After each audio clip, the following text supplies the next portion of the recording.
Hello. Today is June 27th, and we are reading in the Divine Code, pages 39 and 40. The belief in Moses as the ultimate and supreme prophet of God, and therefore in the divine origin of the Torah, is not based on claims by Moses or others, nor the fact that Moses performed manifest miracles, supernatural signs, and wonders. The authenticity of Moses is based on the public revelation at Sinai. God revealed himself to the entire nation of Israel, at least 3 million people, and proclaimed before them the 10 Commandments. Now, this paragraph is describing the basis that the Jewish people have for trusting in the Torah, to knowing that Torah is real. And it's comparing other religious traditions that have a private revelation, and then from that private revelation, other people are told, hey, this person had a private revelation. And therefore they trust it because they trust that this other person had a private revelation.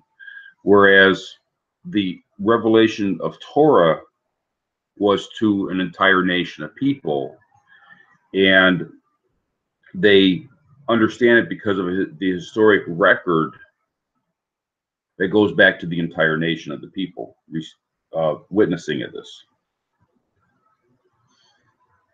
The entire Jewish people personally experienced that revelation.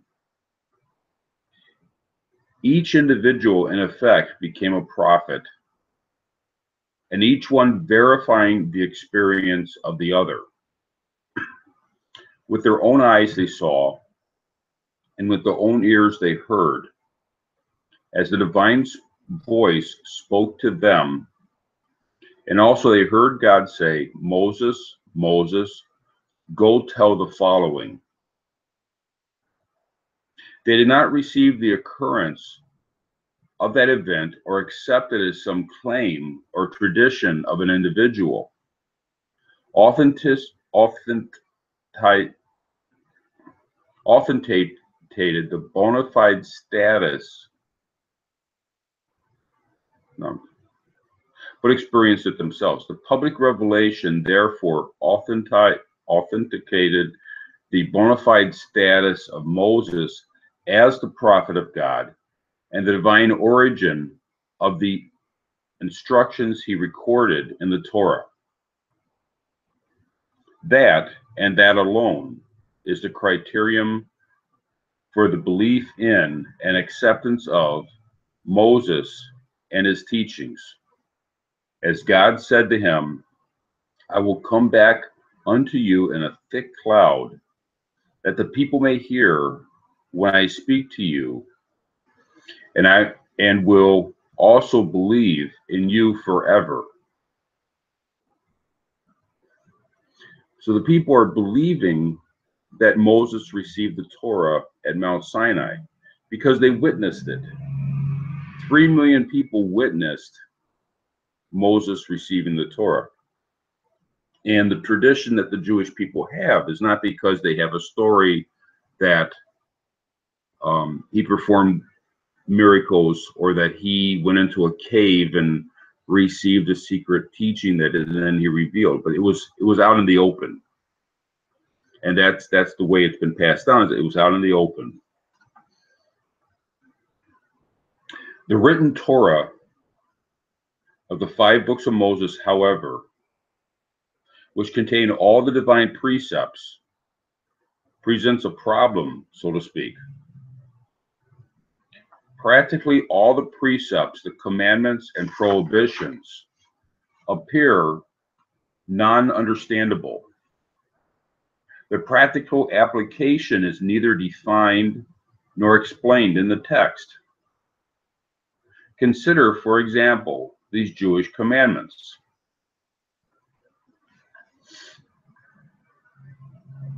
There is a commandment of circumcision,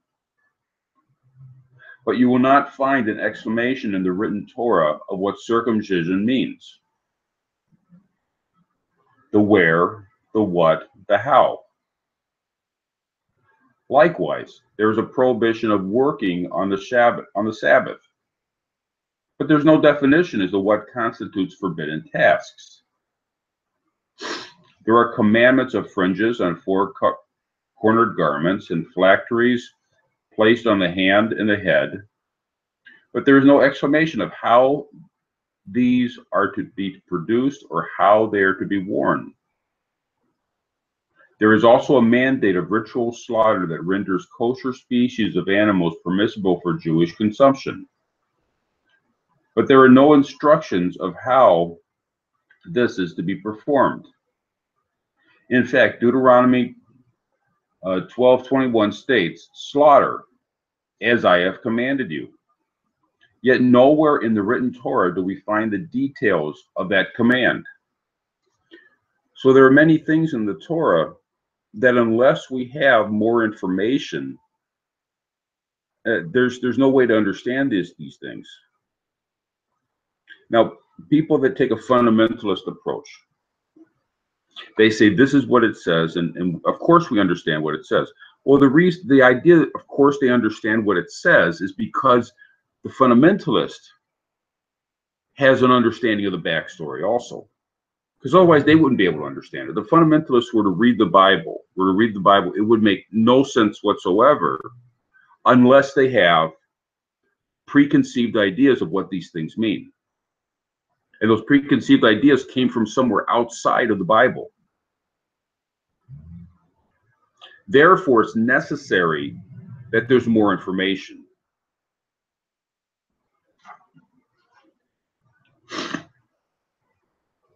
Moreover, the current division of the Pentateuch, that's the Torah, into chapters is a very late medieval and non-Jewish innovation. Indeed, this chapter division is often blatantly inconsistent with the actual text. The fact that these divisions have become accepted universally is no more than a practical convenience for purposes of reference. The verses in the Bible were put together for the purpose of typesetting.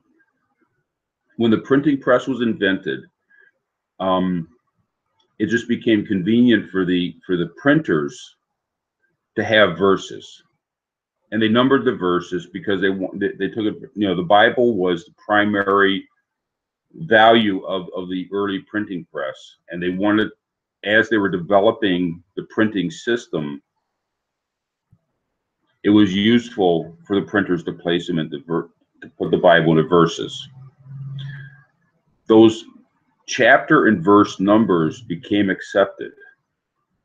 Now, the chapters were put together by early Christian scholars, the way that they understood the Bible to make sense to them. And there is a certain logic to them, but it's not the only way of understanding. And the Jewish tradition has different ways of breaking up the text that they understand to be the correct way. So how do we go back? How do we figure out what makes sense? The original text, to this day in all Torah scrolls, is divided only in two types of sections or paragraphs, but without any written pronunciation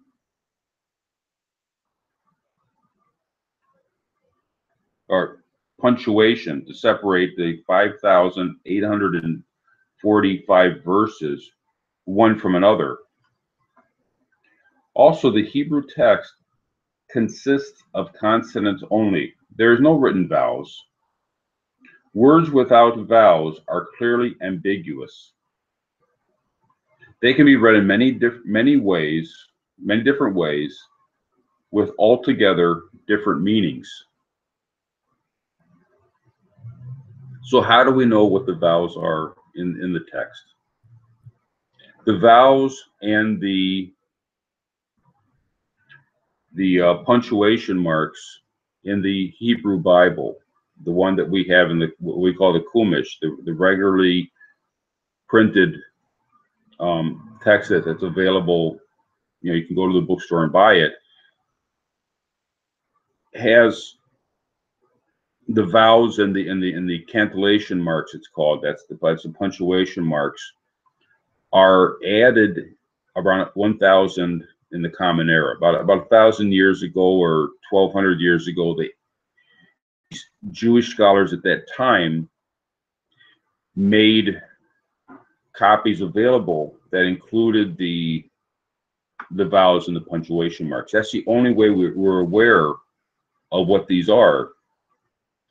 In the traditionally written Torah scroll, these vowels and punctuation marks don't exist. And in the ancient writing system, they didn't exist.